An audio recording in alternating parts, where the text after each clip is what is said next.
Good evening, Fernwood. It's your TV pal Neil, and it's time for some more late-night variety madness with another episode of Fernwood Tonight. If you're new here, we will watch the show together, and then we'll talk about it, because I like the sound of my voice, but even better than that, I love the look of comments. Everyone, if you feel like you have the means to help support the channel, please visit our Patreon, wherein you will get early access to episodes and other things at some point. Today we are watching episode 30 from August 12th, 1977. We are rapidly approaching the halfway point of this series, so let's take a look back. Yesterday, Barth Gimble committed to hard-hitting action on this show, and by that he brought up the topic that Fernwood would have to integrate its schools, which is hard considering there are no people of color in Fernwood. So Barth introduced a campaign to help make Fernwood a more diverse place. Then Jerry joins the couch to remind us that there is a film about Watergate called All the President's Men, and that happens to be the theme of today's show. We introduced guest Martin Worth, who is backed up by jazz violin by Happy Kine, as Martin does a beat poem about Watergate. Then we welcome back Susan Cloud of the Butterfly Cafe, or now known as the Mung and Run, and she and Happy enjoy a bit of rivalry now that they are both serving fast food of very different kinds. And then we bring out chauffeur Earl Simmons, who claims that Richard Nixon was assassinated in 1964, and he shows the photographic evidence that says that no human could have such a sweaty upper lip. And with that bit of conspiracy theory, Barth Gimble closes the show. We're heading into Friday, everyone, so let's get started. And me, I'm Jerry Hubbard. And now here's your host and mine, Mr. Barth Gimble.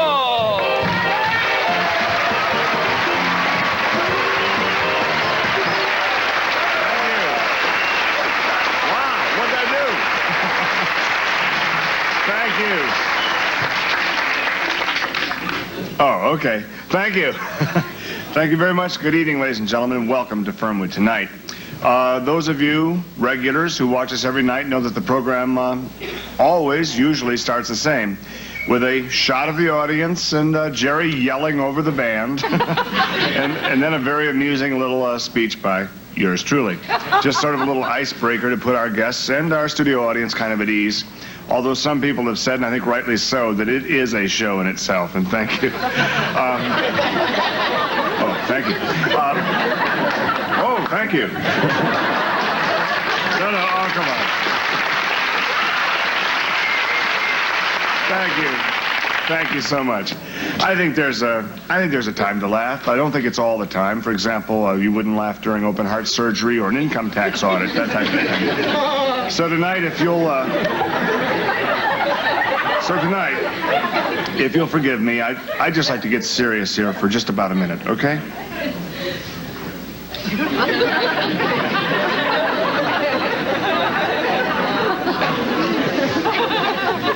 What the heck's going on? Jerry. Trying to be serious. Just heard a lot of silence. Okay. You probably wonder what I was thinking about that got me so serious so quickly. I know I did. Good. I'm going to tell you, I received a letter today which, it didn't anger me so much as it saddened and shocked me. If a person doesn't like this show, that is certainly his or her right. This isn't Russia. But this person went on to claim that not once but many times I have abused this medium that I master. That I've used the power of television to toot my own horn and advance my own financial interests. Jeez. I had hoped it wouldn't have come to this, but I'm afraid it has. I think it's time to clear the air and to make sort of a public vow in the presence of all the viewers of Channel 6 and the great viewer upstairs. Who probably gets all the channels. I'm sure he does, yes, sir.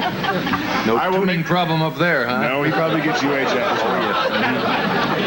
I'll make you this vow. Do we have a Bible here? I think we do. Well, I don't think we really need it. I can do it without a Bible. Happy, can I have some vowing music, please?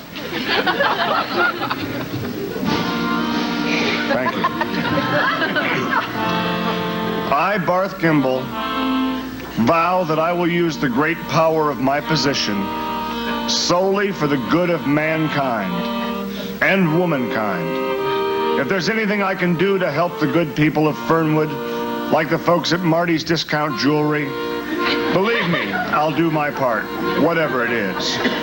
Whether it's wearing a new Pulsar watch to replace the one I've had now for 6 lousy years, whether it's showing off a gold ring with my birthstone, which is topaz, for the month of August, if I can lend my name and support to any worthwhile community project or viable business, just call. And this is not limited just to the businesses that already exist in Fernwood, no.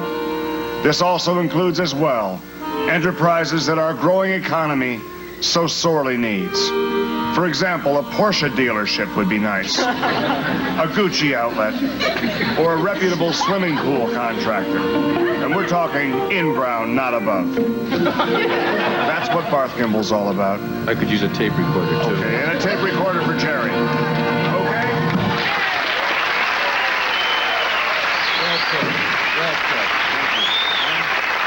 Well put. Thank you. Thank you very much. Now let's have some fun. We got this serious stuff out of the way here. Right now, I'd like you to meet one of the fellas in the band, Happy Kind, the Mirth Makers over here. Some of his friends have always asked him, hey, why doesn't Barth have you over sit on the couch and talk a little bit instead of just playing your bass? Well, you're about to find out why. I think, ladies and gentlemen, our bass player, Mr. Eddie Thomerson.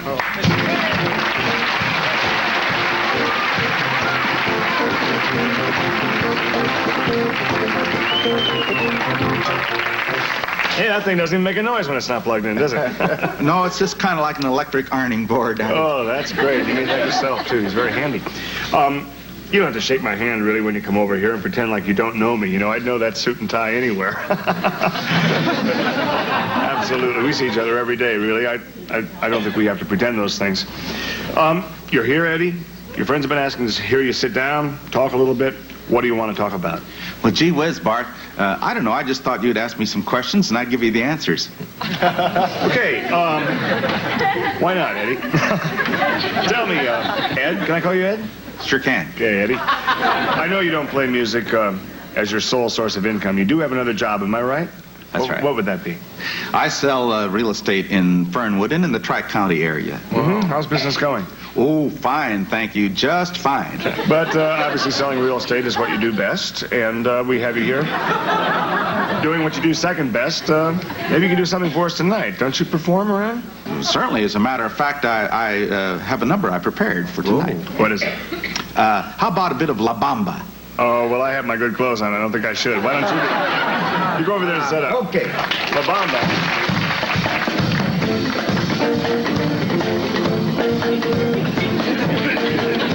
I believe that's what it is. And so, with that redundant melody, here's our own Eddie Thomerson to sing it for you. Come on.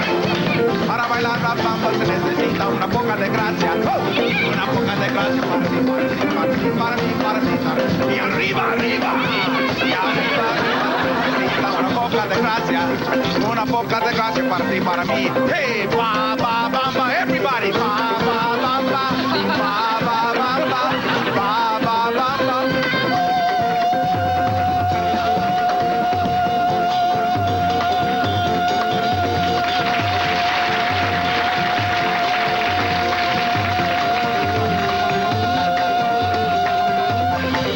Para bailar la bamba.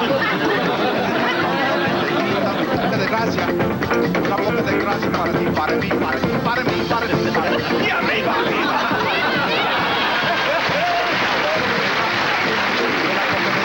Una poca de gracia para mí, para mí, everybody. Well, I got a touch of dysentery just listening to him play that Mexican music. That's more than understandable. Yeah. Good thing it wasn't watered down. You know, you can hardly pick up a newspaper nowadays without seeing a report of someone somewhere citing a UFO. That's being unidentified flying object. They may be called unidentified, but people are still identifying them. No, they're identifying the unidentifiability of them, actually. Recently, a woman right here in Fernwood not only sighted one of those things, but she claims she came into intimate contact with an alien from another planet. Hey. She's come here tonight to tell us her story, so would you please welcome Mrs. Sylvia Miller.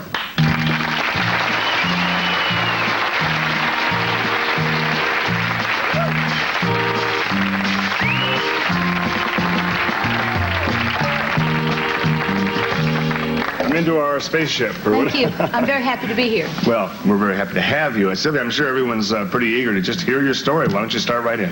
Yes, well, let me tell you how it was with me. It was 3 weeks ago. Mm-hmm. It was a Thursday. It was very much like any other Thursday. I was out in my backyard taking down my wash. Sure. And I was standing there, and all of a sudden, I noticed a huge beam of white light.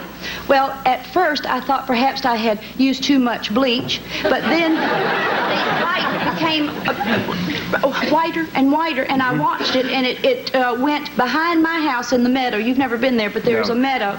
And the strangest thing happened. All of a sudden, uncontrollably, I began to go towards the beam of light, just walking uncontrollably, still clutching a pair of my husband's shorts. And as I got closer to the beam of light, the sky turned blue, and all of a sudden, through the blueness, at this point, I could make out a metal object, I would say, perhaps 30 feet this way. Whoa, boy. And as I approached it, a huge ramp shot from this thing, and all of a sudden, at the end of the ramp, there was a door, and the door opened, and at this particular time, a blue man of about 2 feet with antennas walked toward me, and the next thing that happened really just shocked me to death, I'll tell you the truth.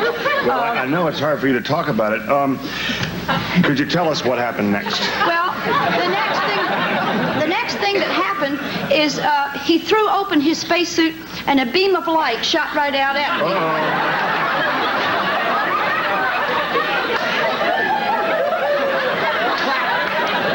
You sort of said, what in the universe is this? I'm sure. So this didn't have anything to do with your bleach or washing machine. No. And as the beam of light shot towards me, all of my clothes came off. Holy cow, like a white tornado, like they say on TV. That's just incredible. Yes, they just, for some reason, flew off, including my husband's underwear, which we have not found. Yeah, which you were holding rather than wearing. Oh, yes, at that time, holding them rather than wearing Clear that them. up. Yes. Yeah. Uh-huh. And at this particular time, that's exactly what happened. So you were just standing there naked as the day you were born, basically. Yes, I was naked, uh-huh. And was he naked too? I mean, the individual, not your husband, the one who The came blue out. man? Yeah. That's a very good question. Well, let me be honest. I don't know, because you see, I have nothing to compare it with. Let me think. He certainly wasn't anything like my husband. That's good or bad. Well, we don't know until we hear the rest of the story, I don't think. Yes. But anyhow, it was at this time that he, I don't know how to put this delicately, had his way with me. Whoa, boy. Okay, well, I think you put it very delicately. I better put a lot less delicately. Oh, yeah. Just a second here, though. This is all so fantastic. Are you trying to tell me that you were abused by an intergalactic being? I'm not sure that I understand that terminology. Are you trying to tell me? It was definitely an interracial thing. Yeah. At that particular time, naturally, of course, I started to scream. Mm-hmm. But nothing came out of my mouth. I went, nothing. Has that ever happened to you? Just when I'm doing the Surt's breath test. Yes. It was a terrible thing. And then at this particular point in time, I was violated with a beam of light. Actually, Mrs. Miller, could you actually call it a violation if it was simply a beam of light? I mean, really. Of course it was a violation if the light goes where he shined it.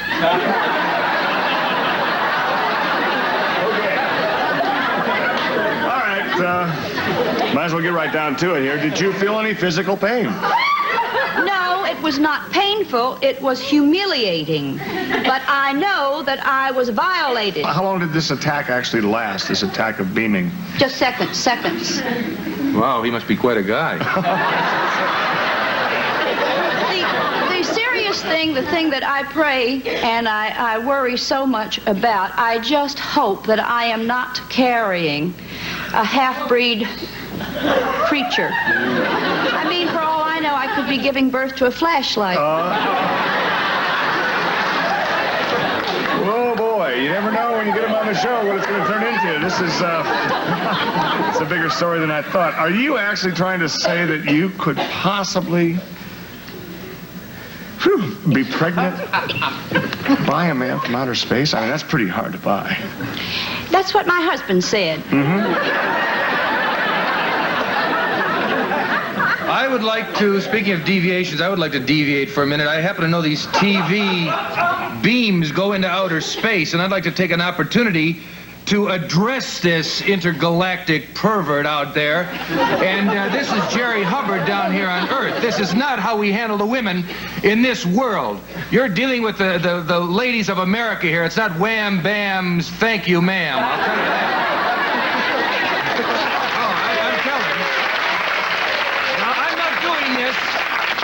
I'm telling you, next time you get an idea to come down here to one of our women, the least you can do is take them out for a couple of drinks, maybe a nice dinner. Would that kill you? Maybe a movie. You like to go to movies, don't you, Mrs. Miller? Let's take her out and shove some scrambled eggs and coffee down her throat. It wouldn't hurt to say an occasional, hey, you're looking nice. Is that a new dress you got on? And then a little later, if she doesn't have a headache or she doesn't have to get up early, then maybe it's time for wham, bam, thank you, ma'am. Carry on like that with our women, believe me. Next time you try it and keep your laser beam to yourself, we'll cut off your batteries and hand them to you on a silver platter.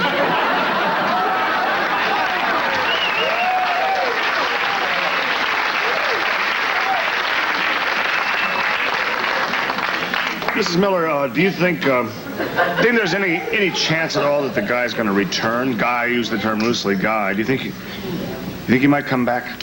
Well, of course, it's all a matter of scheduling. You see, I never know from minute to minute what planet he's going to be visiting. And then, of course, my husband has only one night when he goes bowling, so I don't know. I guess I'll just have to nature's course. Of course, this course would be outer course, wouldn't it?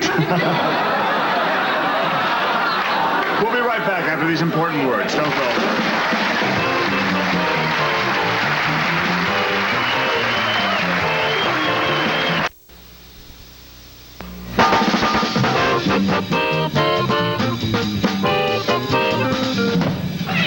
Thank you. Happy kind in the orchestra. Let's hear it. Thank you. That's plenty. You know, tonight marks the return of our Tri-County freelance consumer investigator. Wonderful man who's helped us look at all the rip-offs going around for the consumer these days in Ohio, all over the Midwest. Please welcome with me Mr. Lou Moffat.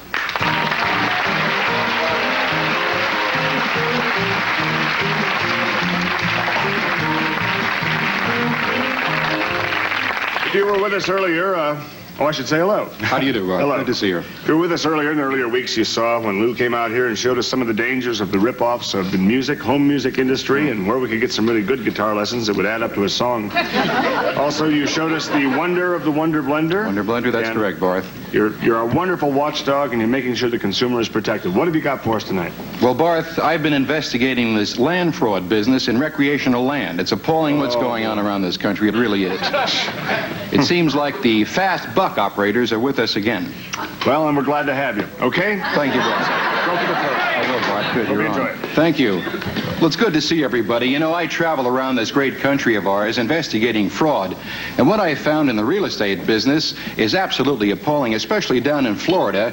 If you investigate real estate down there, friends, you'll find it's something like this orange. Watch out, because it could be half water. Something else, too, friends, that I found. You know, but frankly, what you're looking for in real estate investments, of course, is investor security along with recreational features. Now, that's a tough order to fill, isn't it, friends? Well, I found one development I think that I could recommend. Beautiful Lake of the Slough. Sounds terrific, doesn't it, friends? You bet it is. Because let me tell you, if that development had an apple tree, you'd think it was the Garden of Paradise. And frankly, friends, now is the time to buy a beautiful Lake of the Slough because this is a drought year, as you know, and there's no water in it. First good rain, the whole thing could disappear just like that. Let me tell you something, friends. I've got some pictures here. Let me show you how beautiful this is. Take a look right over here. Isn't that great? Sure. This is beautiful Lake of the Slough, huh? Sure. You know, Palm Springs, huh? Honolulu, that's an understandable mistake. Now, right over here, of course, this has every recreational feature you've ever dreamed of, and it's all in, ready to go. Look right over here. Here's the proposed golf course right down here. Doesn't it look good? Here's the tennis courts. That'll be right here on the side of this ridge. It looks good, doesn't it now? You know, they're already planting seeds where eventually giant redwoods will be growing. Monarchs of the forest, their leafy arms raised in silent prayer. Here's something for Dad right there. And here's something for Mother.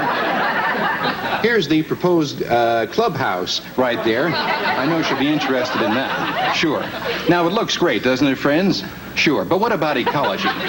You know, is something going to happen to this land? Well, no, sir, friends. They're not going to pave those roads there. They've managed to keep out all those architects, all those sissy planners that come in there with their septic tanks.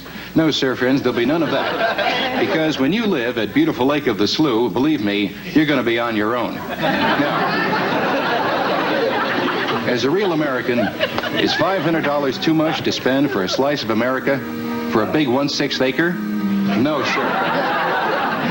Yes, for only 10% down, that's $50. Here's what you're going to get. First of all, this map right here showing you how to get to a beautiful Lake of the Slough. And next, of course, here's another map showing you how to get out. And that comes complete, friends, with a hatchet and a compass and 3 flares. I know you're anxious on how you can get this, friends. Well, send $50 today to Lake of the Slough Lots, Post Office Box 78924, Fernwood, Ohio 45989. Hey, which one of you folks would like one of these? Come on up here. A division of Pimlico Enterprises.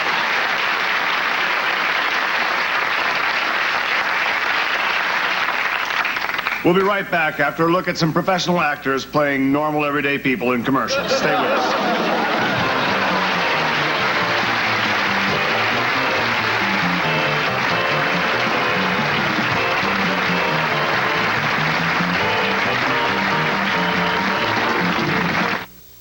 Miller, a wonderful, exciting story, and maybe we can go into chapter 2 sometime. Be kind of interesting. Let's hope. Let's hope. Also, Happy Kind, the orchestra, Mirth Makers over there, Jerry Hubbard, and my old buddy, Lou Moffat. Without watchdogs like you, We're in need. great job. Okay, we'll talk later. Thank you very much. Also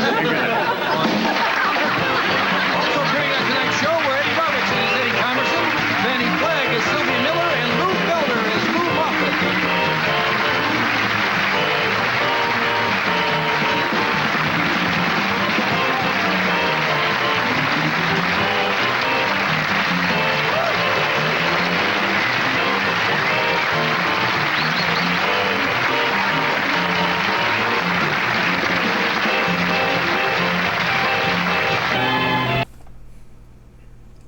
So that's our Friday episode, everyone.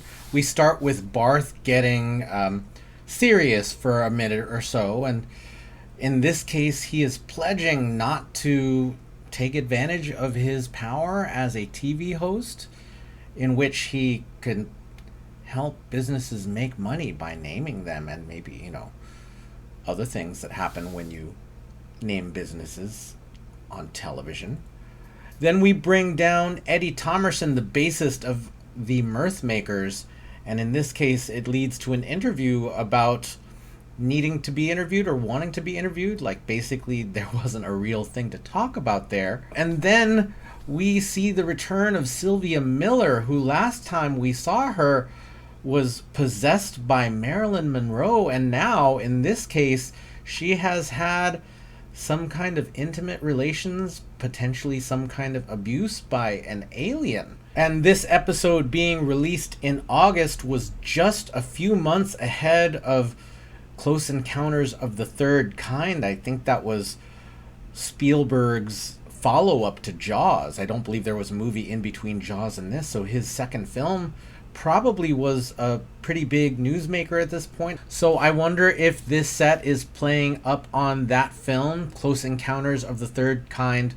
Well, Close Encounters referring to interactions between humans and aliens, and the third kind being one-on-one first contact between an individual and another individual.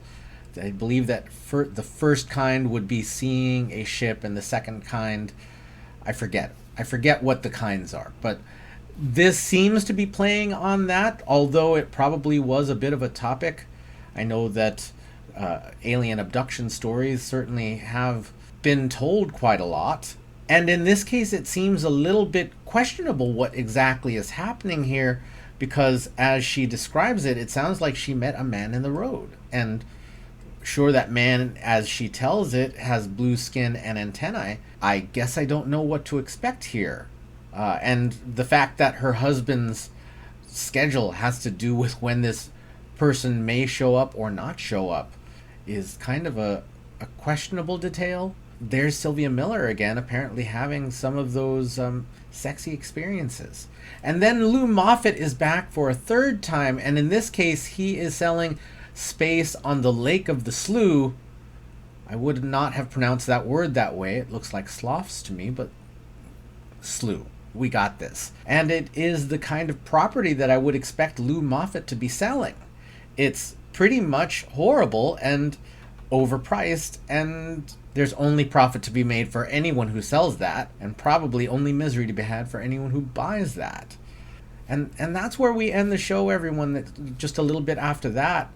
So now, let us readdress that topic of the week. We've been unpacking the relationship between Tom Hartman and Mary Hartman. We're not going to get all the way through there, but we've gotten through some of the sexual dysfunction of their relationship, and where each partner, Tom Hartman and Mary Hartman, were working to repair their relationship. And after they got together again, after they broke off briefly in the middle of season 1, but when they got back together again, things were okay for a little while, and then they got much worse. Because, as we've said, Tom loathes himself. He loathes his job. He hates everything about it. And as we approach the second half of season 2, some things happen. But the first thing worth mentioning at this point, or the one that's on my mind at least, is Tom's alcoholism. Really rears its head. He goes around looking like a hobo, and this is really getting in the way of his connection with Mary.